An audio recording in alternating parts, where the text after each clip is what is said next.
Boa noite, tropa de elite, professor Roberto, de História do Ceará, voltando a conversar com vocês, a atendê-los. E eu fico grato, satisfeito, pessoal, com o crescimento do nosso canal, né?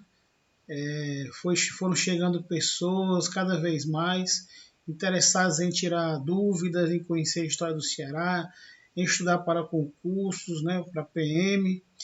E hoje nós estamos com pessoas voltadas tanto para o curso de soldado quanto para o curso de oficiais, né? Então, muitas pessoas têm conversado comigo nas minhas redes sociais, têm pedido ajuda material, têm pedido para tirar dúvidas. Então, estou atendendo todos vocês sempre que possível, tá, pessoal? Podem entrar em contato comigo. Gente, peço só que vocês ajudem, né? Quem não está inscrito no canal, mas está assistindo nossas aulas, se inscreva, deixe o seu like, curta nosso trabalho, curta nossas aulas, indique nosso canal, né, para outras pessoas, para outros candidatos, ajude as pessoas também a construir seus sonhos, tá? E vamos em frente, né? Vamos à batalha. Pessoal, o que nós vamos conversar hoje é a nossa aula 2. Hoje nós falaremos sobre as personalidades e os fatos da história cearense, homens e mulheres que construíram a história do Ceará. Essa é a segunda aula abreviada do Estado do Ceará, né? História do Ceará. A primeira aula nós falamos sobre a origem, a ocupação, a subordinação administrativa ao Maranhão e depois a Pernambuco, as atividades econômicas, no caso a pecuária, depois a charqueada, né? E por fim o algodão, certo?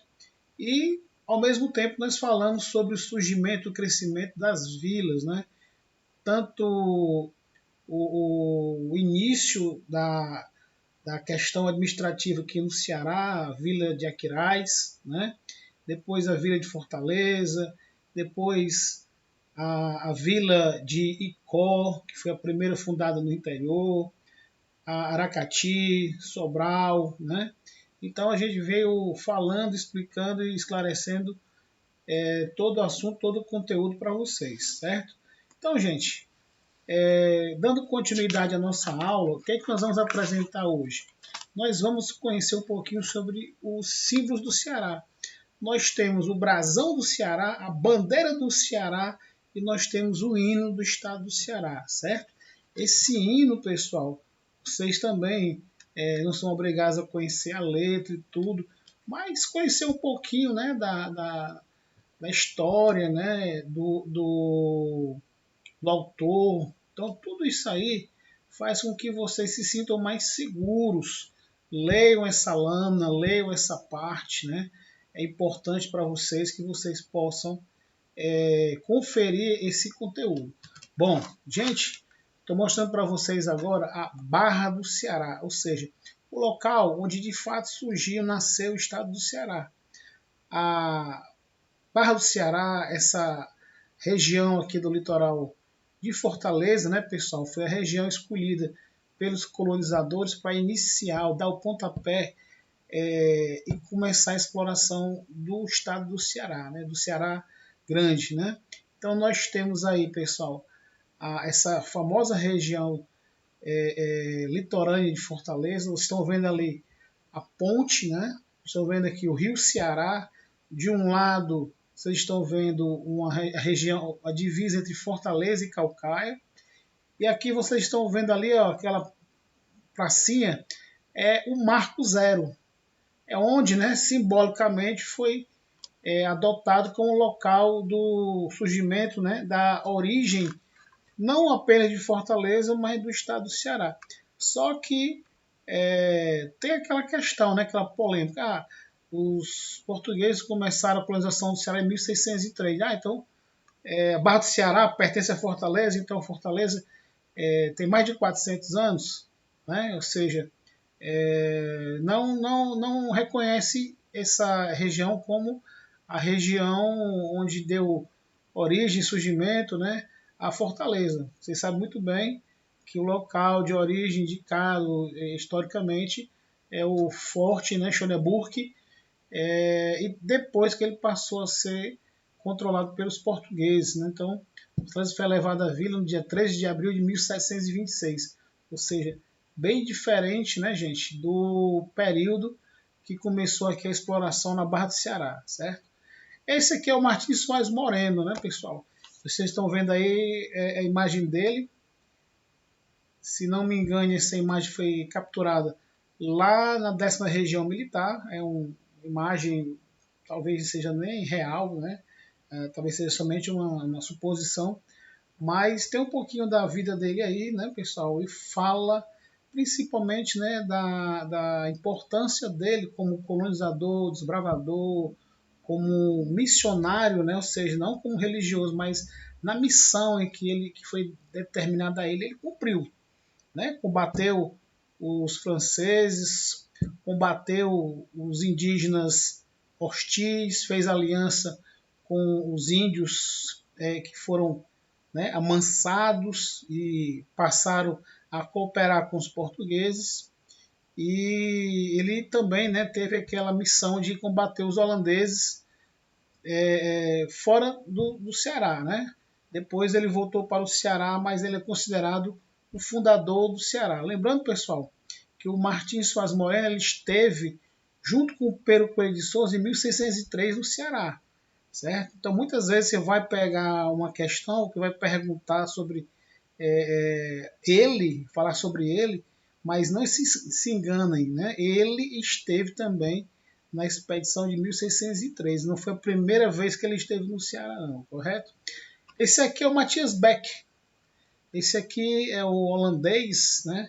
Que, segundo a historiografia, foi o responsável pela fundação do Forte Schoneburg e também pela escolha, né, do Monte Marajaitiba, onde eles edificaram lá, pessoal, as origens da cidade de Fortaleza, né? Saindo do Recife em 20 de março de 1649, né, com uma frota de 5 embarcações, Matthias Beck atracou no Mucuripe, né, em 3 de abril do mesmo ano. Durante a viagem, aconteceram paradas na Paraíba, no Rio Grande do Norte, né, pá. Aí nós temos ali, depois de contatos e negociações via os índios vindo do Recife, com os indígenas locais, Matthias Beck marchou com a sua tropa para o Monte Marajaitiba em 6 de abril. Dia 7, foi construído uma ponte sobre o riacho Marajaitiba para assim alcançar a margem esquerda do mesmo. Em 10 de abril foram iniciadas as obras de construção do quartel para abrigar a tropa, munições e mantimentos do Forte Schoneburg, o embrião da atual cidade de Fortaleza, né? Então isso aí é o nosso personagem Matthias Becker. Essa aqui, pessoal, é uma representação das vilas do Ceará, né? Nós temos aí Baturité, Xeramobim, nós temos Icó, nós temos ali Sobral. Então cada região dessa aí tem a sua importância, principalmente na atividade da pecuária. Lembrando, pessoal, que no litoral era proibido a criação de gado. O litoral, né, ia até 10 milhas, 10 léguas depois do litoral, era proibido, né, criação de gado, para não concorrer, né, com o projeto agrícola, que seria cana-de-açúcar. Então, ele, pela Carta Régia, ele era criado fora do litoral, o que favoreceu a interiorização, a expansão, a criação de comunidades, a criação de vilas, né? a diminuição dessas distâncias que existiam entre o litoral e o sertão. E nós temos aí duas rotas de ocupação, né? O sertão de dentro, que vem pelo litoral, que vem os pernambucanos, e o sertão de fora, que são justamente os baianos, né? Que sobem ali pelo interior, pela região do Cariri, certo? Isso é interessante também. A pecuária, a origem da economia, das vilas e dos conflitos no século XVII. Vocês veem aí a marcha dos boiadeiros, vaqueiros, né?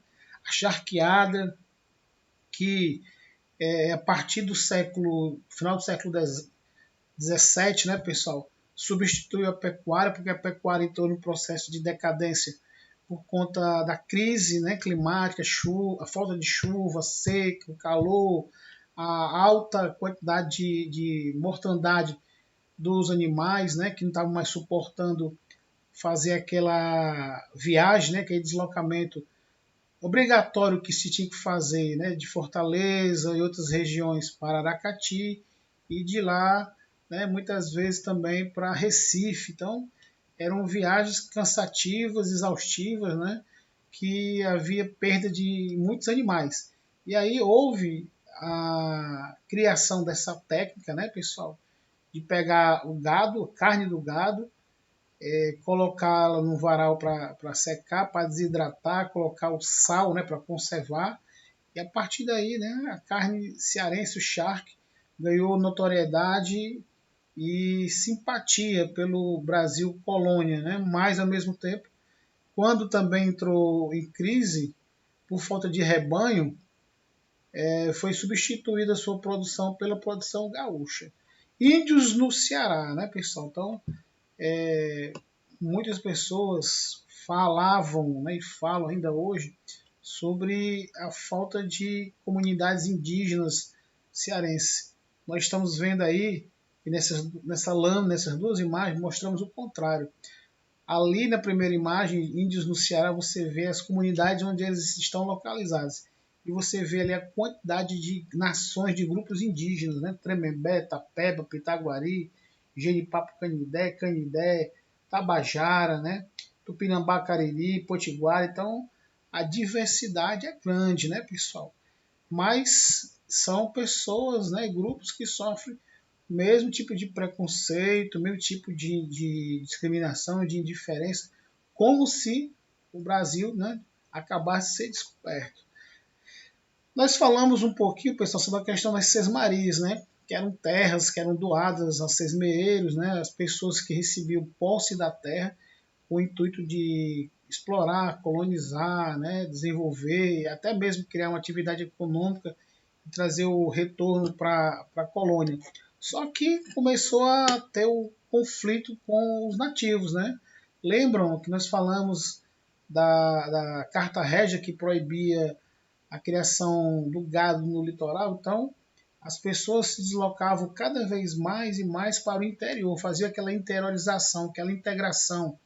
Ao mesmo tempo, essa integração, né, pessoal, ela era uma precária, porque você está entrando numa região desconhecida, onde você vai encontrar povos selvagens que estão defendendo o seu território, né? Defendendo o seu espaço, porque os brancos, né, os europeus que recebiam a terra, os portugueses, eles queriam plantar, produzir e criar, né? Já os indígenas, né, os nativos, eles queriam a terra para se alimentar e até mesmo para a questão cultural, né, a questão do pertencimento deles. Então essa guerra dos bárbaros aí durou entre 30 e 50 anos, 1685, né, até 35, 30 por aí, 1730 por aí, causou quase que todo o aniquilamento, né, o extermínio dos povos indígenas, que lutaram, né, pessoal, defender os seus interesses também. Bom, outro ponto importante, né, pessoal, que a gente tem que conversar, e como estou falando para vocês, é que é só uma conversa breve, né, no nosso canal, você vai encontrar o assunto bem mais específico, bem mais detalhado, né? Nós temos aqui a Confederação do Equador, 1824. Lembrando que nós não estamos falando do Brasil colônia, nós estamos falando do Brasil Império. 1822, né, a Declaração de Independência, aí o Dom Pedro I se torna imperador do Brasil, mas ao mesmo tempo, quando há a convocação da Assembleia Nacional Constituinte, ele exige que a Constituição, né, as leis, sejam de acordo com os interesses dele. E aí são interesses conflitantes, né, as oligarquias rurais do Nordeste, com os interesses absolutistas, imperialistas, né, pessoal, do Dom Pedro I. Então, surge a Confederação, ele dissolve a Assembleia Nacional Constituinte, ele outorga, né, ele impõe a Constituição de 1924, e aí o Nordeste, né, rompe com ele. Então, Pernambuco, Ceará, Paraíba, Rio Grande do Norte formam a Confederação do Equador, né, que vai ser um movimento de interesse separatista, de interesse republicano, né, mas não é um grupo que é abolicionista, né, ou seja, as ideias ainda eram meio que conflitantes, né, e contraditórias, porque eles se espelham em muitos países republicanos, Estados Unidos, né, e tudo, mas ao mesmo tempo as leis, né, não são tão assim democráticas, né, tão inclusivas. Você sabe muito bem que a questão do racismo americano também pesou, né, muito contra a situação das populações africanas, né, que vinha tanto para a América Portuguesa quanto para a América Inglesa. Aí nós temos aqui, pessoal, dois resumos sobre o Ceará na Confederação do Equador. Nós temos aí a questão do relacionamento, né, do Cariri, da família Alencar com a, a província de Pernambuco, né, ou seja, a amizade, a afinidade, o bom relacionamento. Nós temos também aí a questão da vila de Campo Maior de Quixeramobim, que foi a primeira a declarar a sua independência em relação ao governo imperial brasileiro, né? E o Dom Pedro ele nomeia para no caso, a província do Ceará, o coronel Costa Barros, né? Indicado pelo Dom Pedro I para governar o Ceará. Quando ele chegou aqui, ele percebeu que a coisa estava meio bagunçada mesmo, a galera não estava a fim de cooperar, de ajudá-lo, né? E aí ele preferiu renunciar ao cargo de presidente, né? Porque ele percebeu que a situação era pior do que ele esperava, né? Então, nós temos todo esse históricozinho aqui, e aí a partir da renúncia do Costa Barros, nós temos aqui a criação de um governo provisório, né? A família Alencar, né, tradicional, a família Alencar, do nosso escritor José de Alencar e tudo. Aí nós temos aqui o Tristão de Alencar e o Pereira Filgueiras, né? Lembrando que aí são dois personagens que se aliaram numa causa republicana, tá? Mas posteriormente vai haver uma desentendimento não entre os dois, entre as famílias, entre as cidades, né? O Crato e a cidade de Jardim, né? Então, pessoal, nós temos aí as principais medidas tomadas pelo governo republicano, né, aqui no Ceará. A proibição de estrangeiros de ocuparem cargos públicos e militares e a abertura das fronteiras com Pernambuco. O Ceará recebe uma tipografia, né, um jornalzinho, e passa a imprimir o primeiro jornal nesta terra, propagando ideias rebeldes. O nome do jornal, Diário do Governo do Ceará, e o diretor, né, é o Padre Mororó, certo? O imperador ele contrata mercenários, né, para reprimir esse movimento republicano, né?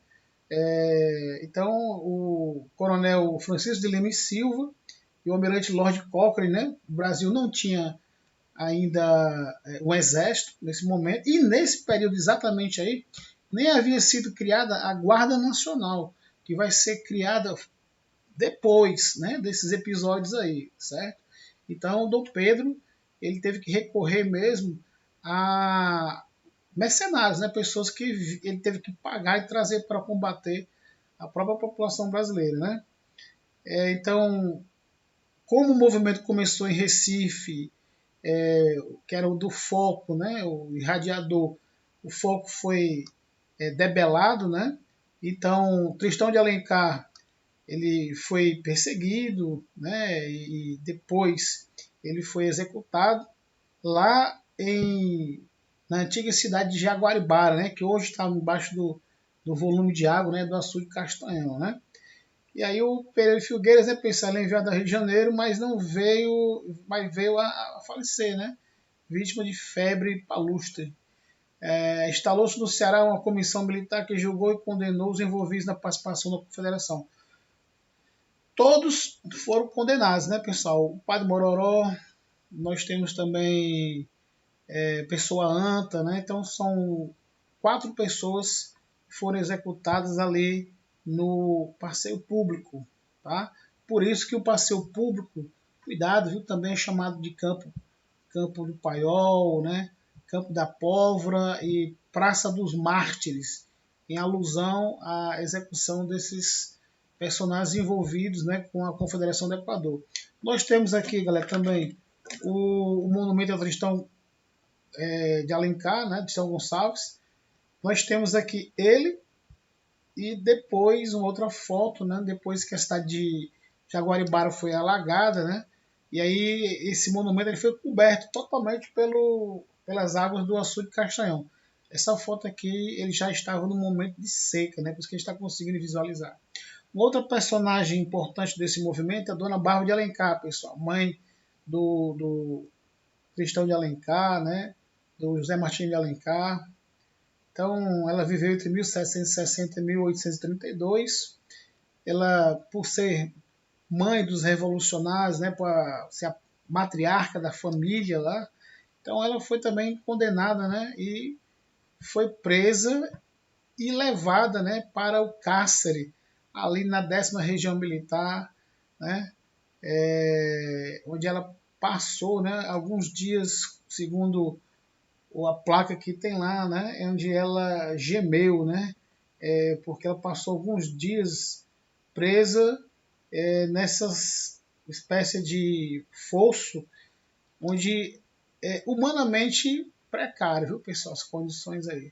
Sobre a questão da escravidão no Ceará, pessoal, nós temos alguns autores, o Funes, Silva, né, que vão falar sobre a entrada dos negros no Ceará a partir de um processo de mineração que foi iniciado lá no Cariri, né, Companhia das Minas Gerais, das Minas de São José dos Cariris. Foi um projeto de extração mineral que não deu certo, não vingou, durou 2 anos, né, esse projeto, 1756, 1758, mas há registros, né, de documentos, de declarações de pessoas que morreram, que estavam deixando como patrimônio pessoas escravizadas. Isso em 1717, antes mesmo, né, dessa chegada aqui dos primeiros grupos de escravos do Ceará. Então, é um fato que ainda tem que ser levantado realmente, né, e apurado, né, a verdadeira data da introdução desses escravos aqui no Ceará. Nós temos aqui a principal atividade que eles desenvolviam, né, a mineração, como era costume no Brasil inicialmente, né, a mineração, depois a pecuária e outras atividades. Mas no caso do Ceará, pessoal, a mão de obra escrava, ela não, no caso negra, ela não foi introduzida em larga escala por 2 motivos. Primeiro, pela falta de recursos dos fazendeiros. Em seguida, também por conta do ambiente de trabalho, né? Trabalhar com o gado que se desloca, que caminha, e você ter uma pessoa que você comprou e você tem que ter aquele controle, aquele monitoramento dia e noite, então ficou meio inviável você ter esse tipo de pessoa trabalhando. Mas nós vamos ter também aqui o algodão, a cotonicultura ou também o ouro branco, né, pessoal? Onde ele foi produzido, plantado principalmente em Baturité, Maranguape, na Serra de Aratanha, Uruburetão, Meruoca e Pereiro, né? Então, o algodão cearense ele surgiu no momento mágico para o Ceará, porque estava saindo a pecuária, estava saindo charqueada quando começou essa atividade agrícola, né? Lembrando, pessoal, como o professor Ayrton de Farias gosta de frisar, o Ceará deixou de ser aquele estado, aquela província que trabalhava somente com a questão da agricultura e passou também a trabalhar com a pecuária e passou a trabalhar também com a agricultura, né? O binômio gado e algodão, né? Começaram a fazer essa parceria e essa parceria cresceu, prosperou, enriqueceu algumas cidades do interior, inclusive com a fundação de ferrovias, né, a mudança urbana de Fortaleza, o desenvolvimento de armazéns, portos, né, e ferrovias. Tudo isso aí foi feito uma infraestrutura para dar recebimento, acolhida e despacho do algodão. Principal consumidor, principal comprador, a Inglaterra, né, no meio do processo de revolução industrial. Bom, no final do século XIX, pessoal, nós vamos falar sobre a Belle Époque, né, as mudanças que estavam ocorrendo no Brasil, no mundo, no Brasil e no Ceará, né? Então, houve o afrancesamento do Brasil, o afrancesamento do Ceará, de Fortaleza, né? As ideias francesas, as roupas, os costumes, a aparência, a culinária, a própria língua, né? Então, muitas coisas eram voltadas para o francês. E urbanisticamente, né? Houve muitas mudanças, inclusões, transformações devido a essa influência francesa, né? No remodelamento da cidade de Fortaleza, a questão das ruas, o formato xadrez, os boulevards, os nomes, tá? São tantas coisas. Não esqueçam, galera, assistam a aula integral no nosso canal, tá? E espalhe, divulgue, me dê uma força aí, curta, dê o like, beleza? Bom, galera, então todas as mudanças que foram ocorrendo, ó, nós estamos vendo aqui, essa aqui é uma rua na Belle Époque, final, começo do século XX, já uma rua moderna, né? Se não me falha a memória, essa aqui é a avenida ali do Imperador, no centro. Nós temos aqui o bonde puxado a burro, cavalo, nós temos ali o bonde elétrico. Nós temos aqui a Praça do Ferreira, né? O centro de Fortaleza. Você vê a praça no canto aqui esquerdo, você vê bancos, arborização, você vê ali um local para as pessoas subirem, né, conversarem, ter festas. Muitas vezes acontecia. Você tem a Fortaleza, né, já chamada Fortaleza do Juraci, né, de 90 em diante, com a Coluna da Hora, né, que tinha saído e depois voltou. E aqui, pessoal, é a foto da Catedral de Fortaleza, né? Uma foto antiga da catedral, né, que foi destruída, e a foto atual, né? Belíssima as imagens. Nós temos também aqui um espaço de distinção, de lazer e de classificação social, né? Que nós temos ali o passeio público, como eu falei, Praça dos Mártires, né? Campo do Paiol, passeio público, tá certo? Não esqueça aí, galera. Aí nós temos a questão da paisagem, as famílias, né, saindo, passeando. Aí o Parque da Liberdade, lá no centro, ou o Parque das Crianças, também chamado, conhecido, né? Então é show de bola, muito bonita a nossa cidade. E aí, galera, são as mudanças que ocorreram no mundo e no Ceará. Bondes puxado a burro. Isso modernizou o transporte aqui tremendamente. Depois chegou o bonde elétrico, né? Passeio público, telégrafo, telefone, fábrica têxtil, escola normal, mercado de carnes, que foi dividido depois em dois e deu origem ao mercado dos peões e o mercado da Aerolândia. A Santa Casa de Misericórdia, Teatro Zé de Alencar, foi construído na época do Nogueira Cioli, né? Aí nós temos ali a iluminação pública, gás carbônico, biblioteca, né? A reformulação do traçado das ruas, as escolas e os calçamentos, né? Pronto. Aí vocês lembram que nós falamos sobre a questão da escravidão no Ceará, né? Mas aí, de repente, começou a crise da escravidão. E não foi somente, pessoal, uma crise por uma questão ideológica, né, humanitária, não. Foi uma questão mesmo econômica, social, questão muito voltada também com a questão financeira, né? Nós temos aqui, a partir de 1950, a província passou a exportar negros, exportar, né, negros cativos dentro do processo do tráfico interprovincial.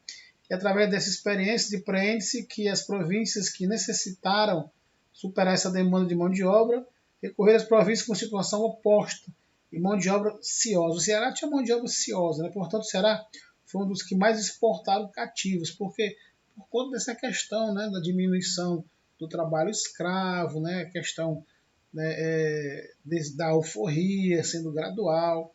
E nós também temos dois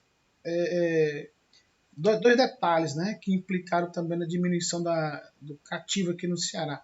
A Guerra do Paraguai e a seca dos 37, né? E aqui nós temos, pessoal, tráfico negreiro no Ceará entre 1950 quando foi assinada a Lei Eusébio de Queiroz, em 1884, quando houve a abolição da escravidão no Ceará, né? A população escrava foi bastante reduzida, sendo traficada interprovincialmente para outras províncias, ou seja, a vinda de escravo de fora do Brasil para o Ceará acabou, mas a saída de escravo do Ceará para outras províncias continuou. Para o norte, Pará e Amazonas, para a extração do látex, do seringal e da borracha, né? E o sudeste, São Paulo, trabalho nos municípios produtores de café, ou seja, a efervescência econômica de São Paulo dominando o sistema trabalhista brasileiro, ao mesmo tempo que está chegando os estrangeiros, mas também estão requisitando ainda, né, a mão de obra escrava, mão de obra cativa. Aí a abolição a caminho no Ceará, galera, nós temos aí as diversas entidades, instituições que, né, participaram da questão abolicionista. A perseverança por via mais importante, a Sociedade Cearense Libertadora, que tinha um jornal chamado O Libertador, tá? Aí depois nós temos as outras aí. Mas galera, não se descuidem.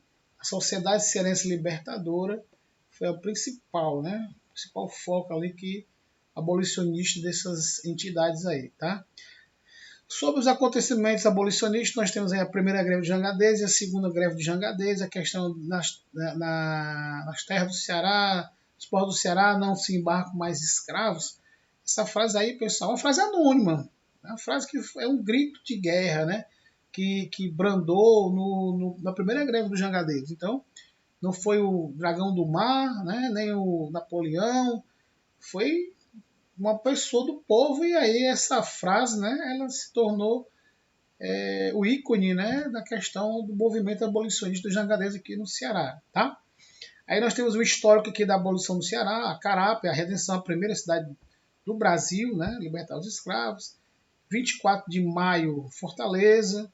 25 de março, a província do Ceará, né, certo? Mas tem ali um adendozinho, né, pessoal? Mesmo após o Ceará declarar o fim da escravidão, a cidade de Milagres ela manteve ainda até o final de 1886 298 escravos cativos ainda, viu? Negros escravizados. Nós temos aqui alguns monumentos, né? Nós temos aqui o Monumento da Negra Liberta lá em Redenção. Aqui nós temos uma senzala lá em Redenção, uma fazenda chamada Fazenda Douradinha, né? Aí é um desenho do José Napoleão, que foi o responsável da primeira greve, né, dos jangadeiros. Aí o José do Nascimento, né, o Chico da Matilde, o Dragão do Mar, certo? Aqui, galera, é o túmulo esquecido dele.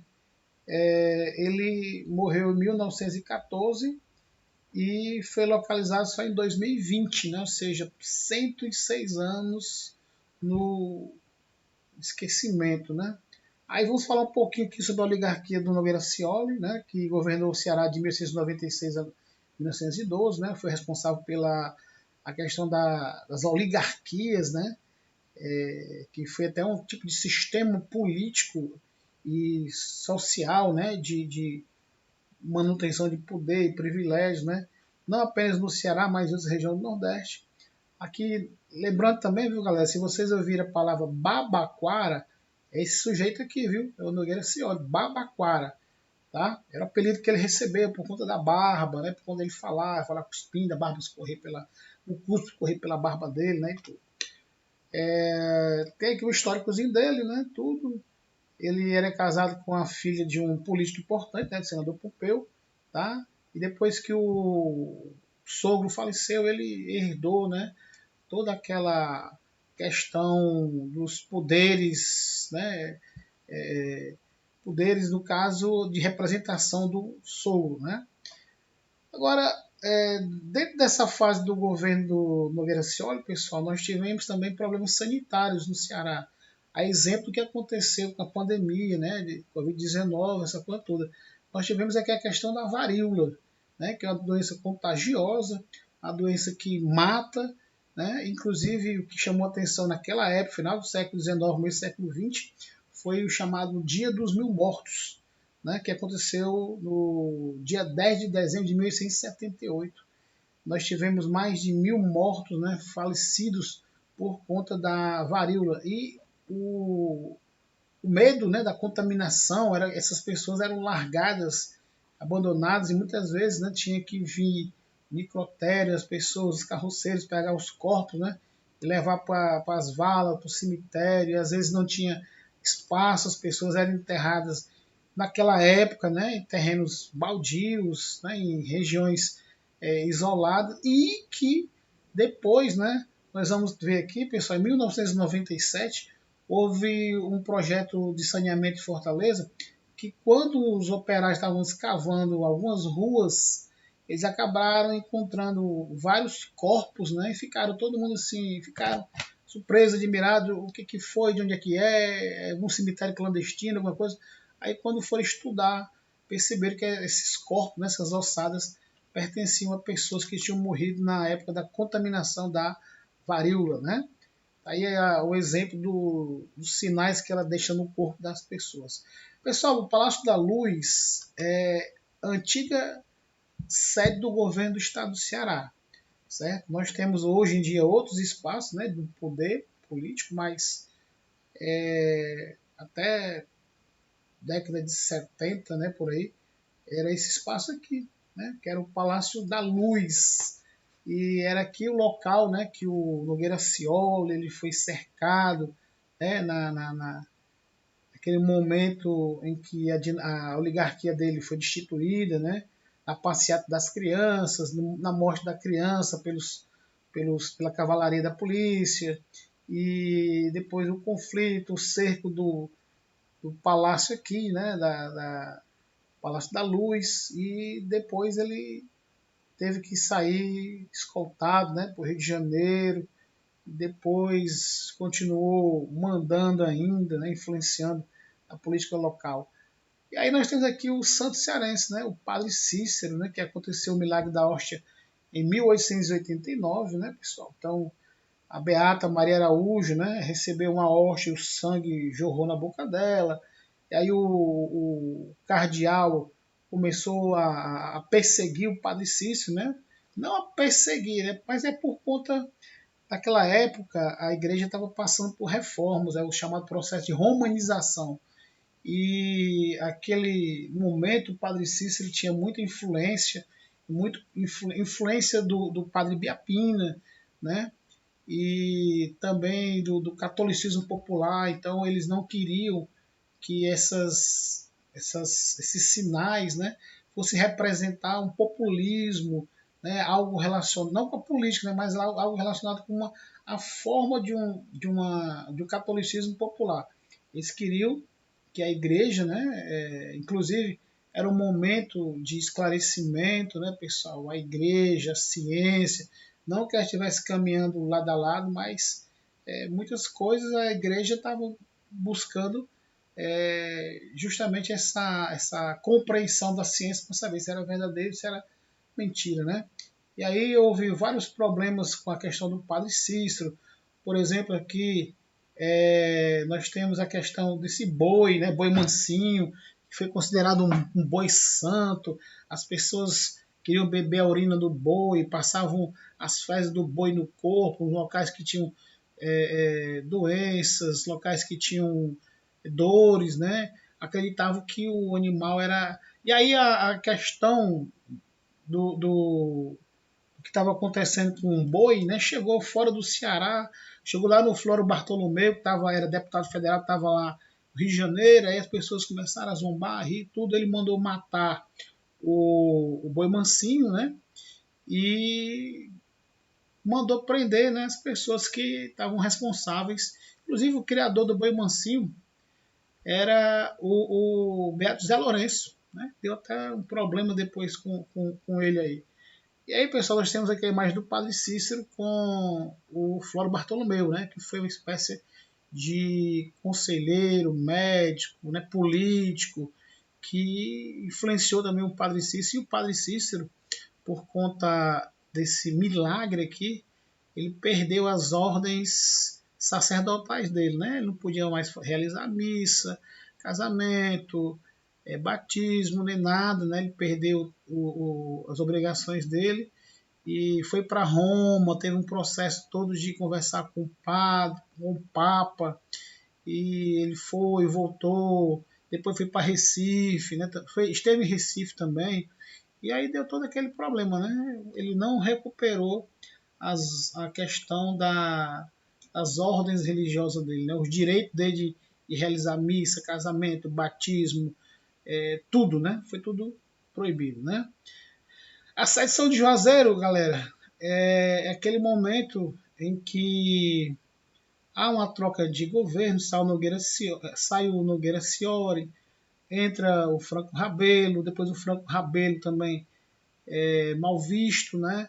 E aí há o problema dele com o padre Cícero, se reúnem e determinam uma reunião lá em Juazeiro do Norte, e ele envia a polícia para lá para dissolver a reunião, e tem maior confusão, e depois feita uma sedição de Juazeiro, né, da cidade. O Fórum Bartolomeu, juntamente com o padre Cícero, recorrem ao jagunço, né, aos sertanejos, fazem um círculo chamado Círculo da Mão de Deus, em que as balas, né, as pessoas não iam ser atingidas, não morrerem nada, tudo a crença, né, de que não ia acontecer nada com as que estavam ungidas e protegidas, né? E aqui são armas, né, pessoal, mostrando o sertanejo, depois de vencer as tropas do Estado, rumando para Fortaleza para depor o Marcos Rabelo, né? E aqui Fortaleza, né, ficou em polvorosa, agitação, com medo, né? Então as pessoas começaram a fazer barricadas também, né? Barricadas, né? Trincheiras, se proteger, pegar em armas, né? E todos esses movimentos aconteciam próximo às igrejas, porque a questão da religiosidade, né? As pessoas acreditavam que ela estava no Campo Santo, se morresse, estavam mais perto de ser absolvido dos seus pecados, né? E eles acreditavam que estavam se sacrificando por uma causa nobre, né? Que era salvar a cidade, a população, do jagunço, dos analfabetos, dos famintos, né? Ou seja, havia uma impressão negativa do sertanejo e uma afirmação, uma certeza de que os homens bons moravam na capital, né? Galera, essa notícia aqui eu coloquei só para complementar aqui para vocês, né, que é um processo da área de atualidades, né? Abertura do processo de beatificação do Padre Cícero, ou seja, se o Padre Cícero perdeu todos os votos dele como religioso e ele começou a recuperar e ser beatificado, o processo de beatificação, ou seja, o reconhecimento de um milagre, né? Dois milagres seria a santidade, né? Então o processo está aberto, né? Está caminhando. Então é uma mudança, né? Naquilo que a gente fala, conhece, por conta dessa relação, né? Da igreja com o lado mais social, né? Aí nós temos um outro acontecimento também, pessoal, do Beato Zé Lourenço, né? Que ele foi morar num sítio, né? Doado pelo Padre Cícero. Depois ele teve que sair desse sítio, né? O sítio Baixa Dantas, né? E depois ele foi para o Caldeirão, que era longe do Juazeiro, ficou lá com a comunidade dele, né? Até ter vários incidentes e desentendimentos, né? Isso aí nós já estamos na década de 30, então eles foram acusados de ser comunistas, de receber treinamentos marxista, comunista, de ter ideias, né, que não eram aprovadas pela sociedade, tá muita coisa. E aí o capitão Cordeiro Neto, né, capitão de polícia e chefe da polícia aqui de Fortaleza, foi para lá e dissolveu o grupo. Aí depois houve um personagem que era de Natal, onde tinha tido a intentona comunista, né, que em 35, né, pelo Getúlio Vargas, né, então estava no grupo do Caldeirão, e aí foi mais um fato, né, que negativamente, né, e nada a ver, relacionou a comunidade religiosa, né, com a questão política, né, ideológica do socialismo. Né? Nada a ver, beleza? E aí, aqui é a igreja que foi fundada pelo Beato Zé Lourenço, e essa imagem, né, pessoal, mostra o bombardeio, né? Esse bombardeio já vai começar na década de 35, 37, 35, né, que é na época do... Nós vamos aqui já mostrar aqui para vocês, deixa eu... Carneiro de Mendonça, que ele vai virar governador do Ceará, depois vai virar interventor, vai passar 10 anos governando o Ceará, né? E aí ele vai dar ordens, né, para a destruição, terra arrasada do Caldeirão, né, pessoal? E aí é a morte, bombardeio, né, é a chacina rural, certo? Aqui nós temos o problema da seca no Ceará, né? Tem uma parte do concurso que fala sobre a Sudene, né? Denox, essas coisas. Então, essa frase aqui, pessoal, é uma frase muito conhecida, né? O imperador dizendo que vai vender as joias da coroa, que ninguém vai morrer de sede no Nordeste. Então, a coroa está lá em Petrópolis, né? Parece, e faltando nada. Pessoal, a seca é uma coisa que já em 1603, 1604, o Pedro Coelho de Souza ele já registrou a seca aqui no Ceará. Então já se sabia, né, do clima hostil, né, a falta d'água, o solo, o calor, né, a falta de alimentos, né, o mau desenvolvimento agrícola do Ceará. E aí já gerou toda aquela polêmica, né? Então, nesse período, né, nós tivemos a seca dos 37, 1878, 77, 78, 79, né, que vai contribuir, inclusive, para a saída, né, de muitos nordestinos, não foi somente no Ceará. Nós vamos ter a seca de 1915, da Raquel de Queiroz, né, lembra da Raquel de Queiroz, que é de Quixadá, região central, Quixadá, Xaramubim. Um abraço para todos vocês.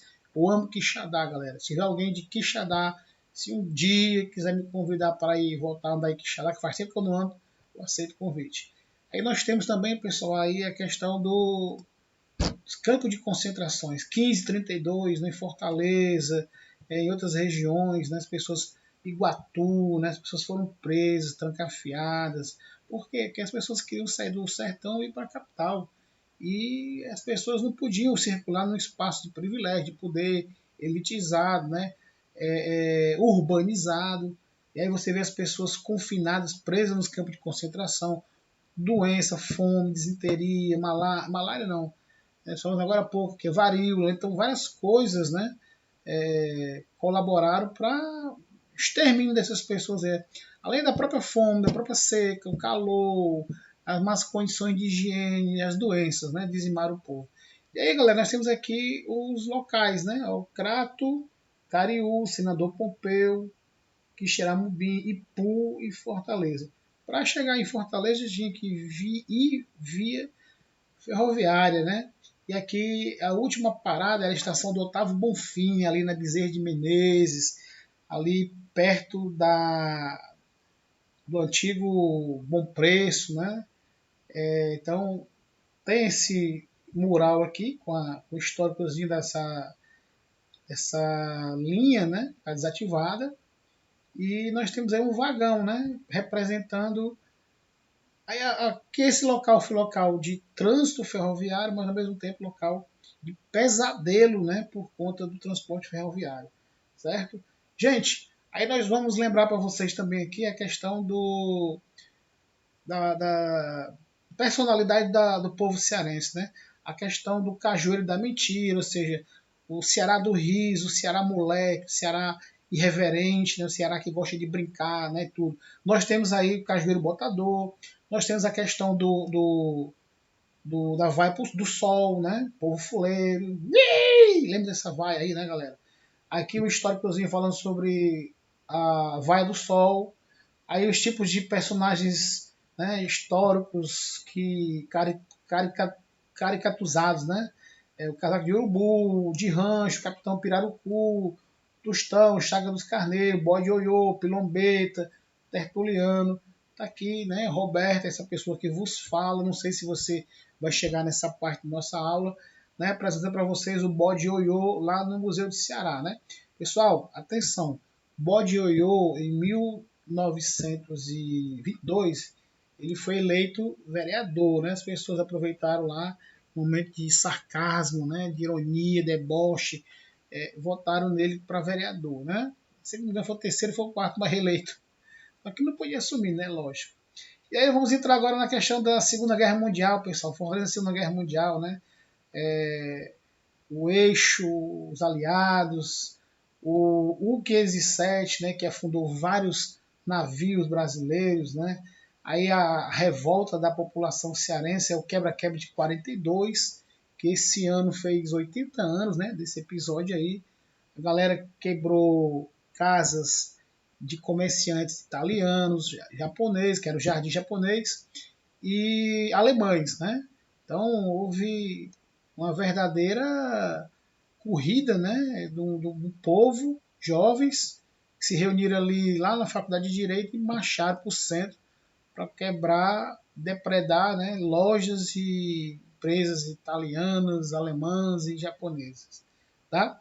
Aqui nós temos o Senado da Segunda Guerra em Fortaleza, a construção do bairro, da base no bairro do Pici, que foi desativada porque ela era curta, a da Aldeota por conta do vento e por conta da especulação também imobiliária. Aí nós tivemos aqui a rota do Cocorote, né? Que é rota do Cocorote, rota do Sol, né?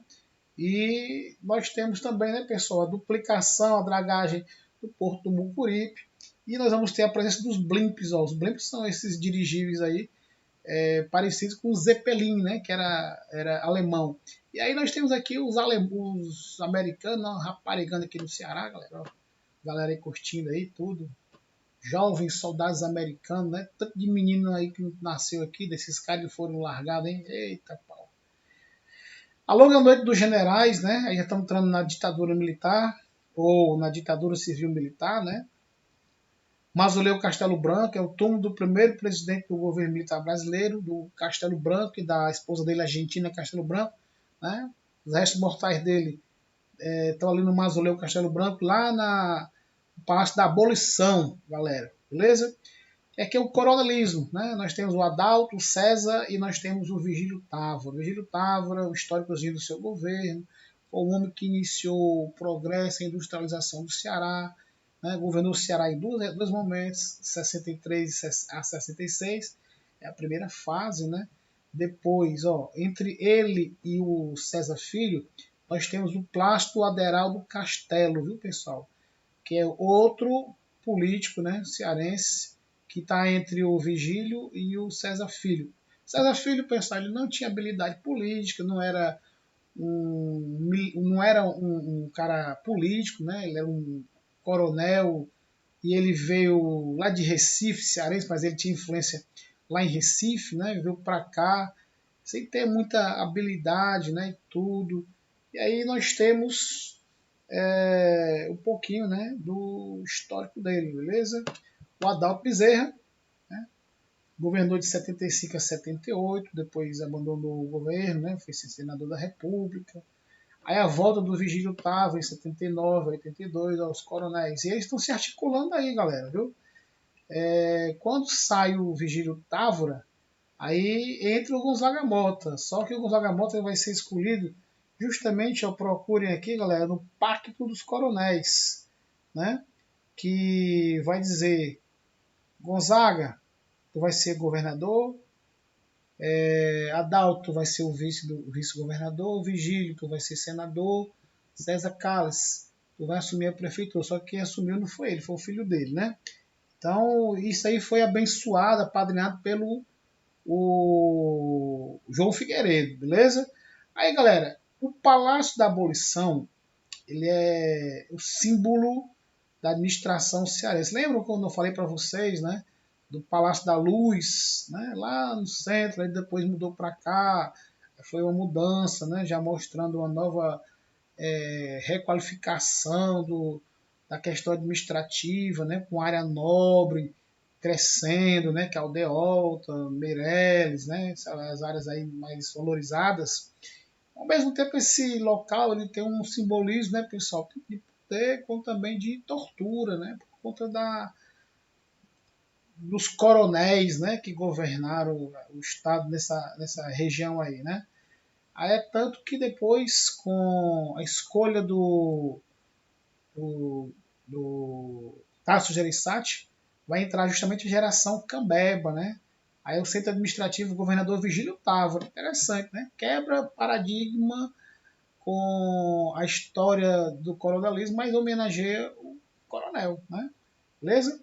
E aí, galera, o Palácio Barba de Alencar, que já é um outro espaço, né, de poder, já na aldeota mesmo ali, né, próximo do centro de eventos, próximo do Iguatemi.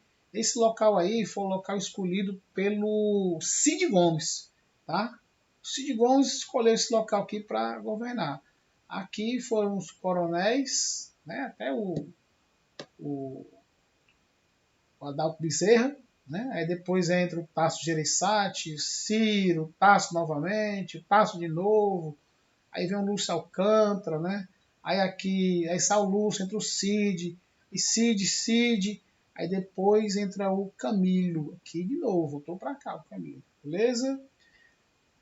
E aí, galera, aqui é o Galeguinho do Zé Azul, né? Tasso Gereissati, aqui é o Ciro Gomes, Lúcio Alcântara, e as mulheres no poder. Nós temos aqui a Maria Luísa, foi a primeira mulher eleita prefeita de uma capital brasileira. A segunda foi a Luiziane Lins, tá? Mas não brasileira, né? Mas no caso de Fortaleza, certo? Vocês veem aí que não foram consecutivos, né? Houve olha, 20 anos, né, depois, né, da 85, 95, 2005, né? Então, 20 anos depois, é a escolha da Luiziane Lins. E aqui, a Isolda Sela, né, que é a nossa governadora atual, né, pessoal? E que está já encerrando seu governo, né? Galera, nós temos aqui esses exercícios, só que já são quase 1 hora de gravação, demorei demais. E eu vou deixar 1, 2, 3 questões para vocês responderem. Quem assistiu até aqui eu agradeço, tá? E espero que você me envie o gabarito. Galera, se vocês quiserem esse material para vocês, só me pedirem, tá? Que eu envio para vocês esse material aqui. Aula 1 e aula 2 em PDF, tá ok? Só pedir, mando sem medo, sem rancor, sem mágoa nenhuma para todos vocês. Ok? Gente, ó, já são, sabe que horas aqui, galera? Estou gravando essa aula aqui 11h10 da noite. Hoje é uma segunda-feira, né? Dia 19, né? Nem sei. Segunda-feira, beleza? 11h10 da noite. Eu estou aqui gravando esse vídeo aqui extenso para vocês. Peço perdão demais, né? Por tanto conteúdo, né, galera? Mas o assunto está destrinchado para vocês, beleza? Quem quiser material, dá um alô. Professor Roberto, tô aí, tô querendo seu material na hora, parceiro. Joia? Agradeço demais a vocês, galera. Obrigado, boa noite.